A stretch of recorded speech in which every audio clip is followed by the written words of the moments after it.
petistas veem aceno sutil de Lula à base e cobram um tom mais crítico sobre Israel. Olha só, que interessante, né? Líderes petistas enxergaram na recente postagem do presidente Luiz Inácio Lula da Silva sobre o conflito entre Israel e Hamas um aceno, mesmo que sutil à base partidária. Integrantes da legenda ouvidos pela CNN disseram ter visto nas declarações do presidente um equilíbrio maior ao pedir que tanto Hamas quanto Israel poupem crianças afetadas pelo conflito. E aí, Renan, você acha que o Lula ele tá inábil aí em agradar tanto os seus eleitores e a oposição? Porque ele também não se firma pró-Palestina, ele não se firma pró-Israel, ele fica, né, querendo jogar esse jogo de dois lados aí, e é isso, acho que ele tá desagradando todo mundo. O Lula, aparentemente, ele pretende chamar o pessoal do Hamas, que tava arrancando a cabeça das pessoas, pra ir pra um bar. Como ele diz, vamos sentar numa mesa pra fazer uma negociação. Como ele sempre propõe. O Lula tá eternamente tentando colocar um grupo de pessoas num bar, achando que ele vai resolver. Foi, escuta o Hamas, toma essa cachazinha gostosa. Vem aqui, ô seu judeu, senta aqui. Tem como você parar de cortar a cabeça? Não corta a cabeça. Eu te dou uns cargos aqui no meu governo. E ele acha que resolve. Sabe, brigas assim, que estão para além desse mundo, ele considera que ele vai resolver, sei lá, oferecendo uma propina da Petrobras pros caras. Então essa história do Lula vindo com essas notas dúbias, sem escolher lado, isso que ele escolheu um lado, na verdade, né, são sintomáticas de que o PT não mudou. E nem vai mudar. Eu acho que, assim, a gente não adianta de esperar muita coisa vindo desses caras, porque nada virá. A política externa brasileira, já desde que o Lula assumiu, a gente já sabe a linha que foi adotada e sabe o caminho que eles vão tomar. Então não espero muita coisa dessa política externa. Também acho que a gente deve entender esse alinhamento pseudo-terceiro-mundista, mas na verdade um alinhamento com grupos ora ligados à esquerda, ora ligados a uma espécie de um movimento internacional anti-americano que tem. Porque você não explica o Hamas apenas por um viés de esquerda. Você explica o Hamas também pelo viés anti-Israel e que é profundamente anti-Estados Unidos. O Brasil aprofundou essa política de adesão a um bloco anti-americano e não vai dar nada daí. O lance é o seguinte, o que o Lula tem a ganhar? O que nós ganhamos? Estamos aqui no mês de outubro, no ano de 2023, e até agora essa super parceria com esse bloco não nos rendeu nada. Nós nos afastamos dos Estados Unidos, etc. Tomamos até umas broncas internacionais. O Lula grudou na China, mas eu não consigo ver ainda o que nós ganhamos. Nosso status de pária continua aumentando. A nossa posição de anão diplomático, uma zoeira clássica, que inclusive Israel fez com o Brasil, continua ficando óbvia. E na prática mesmo, não ganhamos absolutamente nada com isso. É importante isso ser frisado, porque vai bater o fim do ano, o governo vai ter que votar o orçamento no Congresso. E a gente já sabe que não está havendo investimentos externos, não tem nenhum projeto andando para nada, não há perspectiva de crescimento e ele vai ter que passar, no fim das contas, um aumento de impostos. Passando o aumento de impostos, a popularidade dele vai cair ainda mais. 2024 é ano eleitoral e eu espero que isso impacte bastante a candidatura de Boulos e congêneres. Então, sei lá, eu tô só pelo caos. Mas, Renan, o Brasil costuma se colocar como neutro nesses conflitos, né? Pra não desagradar nenhum dos lados, manter uma boa relação com os dois. Então eu vi gente falando que essa postura do Lula estaria correta, de não se colocar nem contra um nem contra outro, que o Brasil teria a ganhar com isso. Você acha que não? Tá errado. Cara, assim, nem o Putin ficou neutro nessa história, cara. Até o Putin falou lá, decapitar bebê, mulher, aí a gente não mexe, né? O Putin... Eu vi outros países que têm fama de neutralidade, a Noruega, por exemplo, os ministros de relações exteriores sendo muito duros e tratando o Hamas como um perpetrador de terror e vamos dizer, nominando o Hamas. Eles fulanizaram, eles meteram o Hamas no meio mesmo. A gente está falando de nações que têm também uma tradição diplomática de neutralidade. Então, não é que, assim, primeiro, a gente não tá pedindo que o Brasil entre em guerra, lá, vai mandar, sei lá, uns aviões super tucano lá atacar os caras. Não tá falando.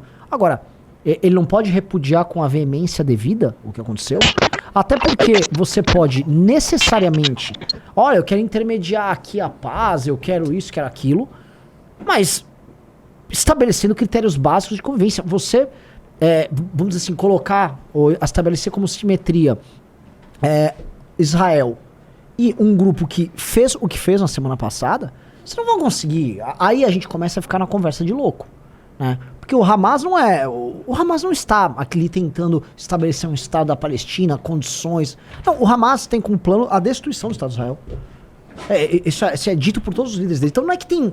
Não existe muito diálogo quando um lado está, assim, retirando a cabeça de bebês, botando... E assim, achava que isso era fake news. Chegou a circular que isso era notícia. Hoje não, hoje oficializou. Esses caras fizeram isso mesmo. Botando o bebê vivo pra botar no fogo. E propondo na minha posição o seguinte, eu preciso extinguir o outro lado na negociação. Não tem muito lance. E assim, vamos falar a verdade, os caras vão sentar numa mesa com Israel só depois de Israel dar porrada também. Então como é que vai funcionar o game? E quem é o Brasil pra intermediar qualquer coisa? Outra coisa, grande parte do mundo árabe que o Brasil comercializa e tal, sabe do que tá acontecendo e sabe, assim, o Brasil não vai ser impactado em exportações por conta de uma posição mais dura sobre um ataque terrorista. Isso não vai... É sabido isso. Então, qual é o lance? Por que isso? A dúvida é, por quê? Né? Ô Jota, voltando a falar a respeito da posição do Brasil no meio desse conflito todo, a gente vê, por exemplo, a própria presidência da República, o próprio presidente Lula, o ministro Silvio Almeida, o perfil oficial do Ministério dos Direitos Humanos, o Itamaraty, todos esses órgãos governamentais que falam, a gente lamenta o falecimento do brasileiro X, a gente lamenta o ocorrido, mas sem citar os termos Hamas ou terrorismo. Como é que você vê? Teve uma ordem do governo federal para isso? O que você acha dessa posição do governo federal brasileiro? Eu tô enxergando a posição do governo federal, eu acho que tu foi muito feliz em atribuir isso à instituição do governo, essa responsabilidade, não personalizar isso na figura do PT ou na esquerda ou algo mais ideológico, porque, e pegando um pouquinho da pergunta que tu fizeste pro Renan sobre essa neutralidade política, uma coisa é tu exigir uma neutralidade política histórica do Brasil quando a gente fala de guerras entre estados, que daí eu acharia até justo. Mas a gente não tá falando de uma guerra entre estados. A gente tá falando de um ataque entre um movimento terrorista a um estado. Então acho que, até mesmo a gente considerando o tamanho da comunidade judaica aqui no Brasil, naturalmente que a gente exigia e esperava um posicionamento muito mais digno. Eu acho que não é nem corajoso, eu acho que é uma questão de dignidade vinda do governo federal. E se tratando também dos demais ministros, todos eles fugiram. Né? Então cabe a gente ressaltar aqui que não era algo exclusivamente das relações exteriores, não é algo nem exclusivamente do Ministério dos Direitos Humanos, também poderia ser um posicionamento do próprio ministro, que estão ligadas às pastas, inclusive de fornecimento de serviços básicos da população. Né? Por exemplo, o Ministério da Saúde a ministra Nízia poderia ter se posicionado sobre essa questão. Né? Infelizmente, todos eles se recolheram, e numa forma também de blindar o próprio presidente, né? Acho que até o Lula deve ter pedido para que seus ministros não se manifestem. Eu encaro isso, enxergo isso muitas vezes no comportamento do Lula também. A gestão do Bolsonaro, ele tinha um certo medo que os ministros se destacassem mais do que ele. E eu acho que o Lula também repete esse comportamento. Então, eventualmente, se em um momento que o Lula é encurralado em torno da ausência de posição dele, ou, de certa forma, de flertar com o Hamas, e eventualmente o ministro se posicionasse melhor do que ele nesse assunto, eu acho que, inclusive, o Lula poderia ter até tido um certo ciúmes em relação a esse ministro. Então, eu acho que o próprio Lula, deve ser uma orientação do próprio governo federal, ele se recolher. E, inclusive, o Flávio Dino, né, que é o ministro da Segurança, que envolve em todos os assuntos que envolveram questões internacionais até o momento, também não se posicionou acerca desse tema, né? Agora, a esquerda, ela tá numa posição muito difícil, né? Porque ela, enfim, ela fica ao lado da Palestina, né? Ela não condena o Hamas. O Hamas que, inclusive, parabenizou a vitória do Lula nas eleições de 2022, né? Só que ela sofre uma pressão gigantesca, tanto dentro do Brasil como da comunidade internacional, para se posicionar da forma correta, para se posicionar contra essa organização terrorista. Te surpreende que eles se mantiveram resilientes e falaram, não, a gente vai manter o nosso apoio velado ao Hamas. Te surpreende essa posição da esquerda brasileira? Me surpreende porque eu acho que a direita não está sabendo explorar aquilo que a esquerda está fazendo até o momento.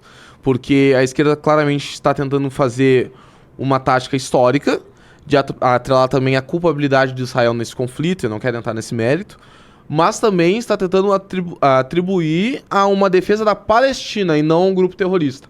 Então acho que se a direita realocasse as críticas e tentasse também englobar na sua defesa o Estado da Palestina de dizer, não, vocês não estão preocupados com a resolução do conflito, vocês estão sim preocupados no extermínio de um grupo, de um país, de um Estado, etc. E estão, de certa forma, mascarando os reais interesses e o real posicionamento de vocês. Eu acho que seria mais efetivo e faria com que a esquerda se posicionasse de uma forma mais clara. E daí eu acho que muita gente da esquerda seria obrigado a acabar condenando o Hamas.